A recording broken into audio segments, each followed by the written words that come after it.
to go, guys. I made a mouth-watering Italian Parmesan pasta. But one, I didn't have any garlic bread. Two, I didn't have any vegetables to go in it. So this week, that's exactly what I'm gonna do. I'm gonna add some broccoli by the bunch and some garlic toast, baby, with extra cheese. That Italian Parmesan pasta was so nice, had to make it twice, boy.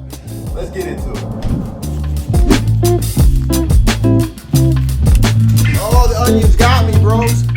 I just couldn't do it. They wanted too much pasta.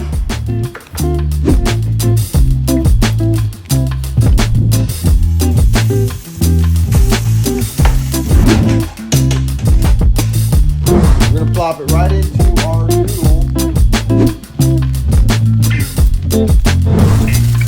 Bell pepper and onion. A can of diced tomatoes, rotel, with the juice. Let that cook down. And once those vegetables are cooked in, we'll be right back.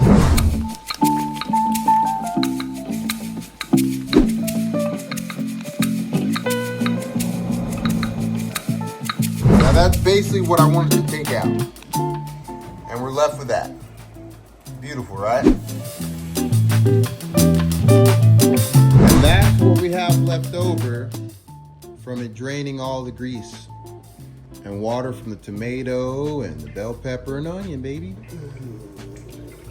Not all of it. I'm making this video, guys. Hopefully it inspires someone out there to get started in their cooking journey. We have our 8 ounces of Parmesan cheddar already in our sauce, along with 4 ounces of our pepper jack cheese. Now the time has come that everybody's been waiting for. Let's get that Alfredo pour onto our noodle and meat, baby. Thick and creamy. Here I come.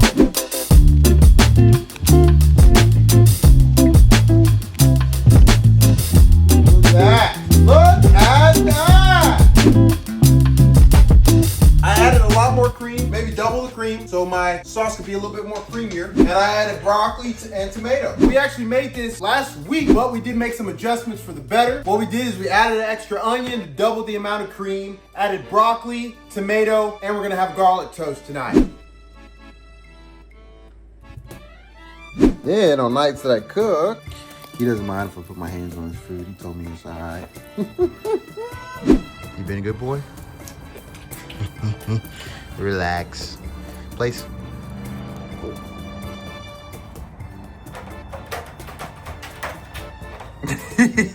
Place. All right, come on, Bubba. Okay, thanks for showing up. I appreciate you. Like and subscribe. If you enjoyed this recipe, let me know what your favorite kind of pasta is down below in the comments. Don't forget about your boy, man. Stay tuned until next time. I'm out.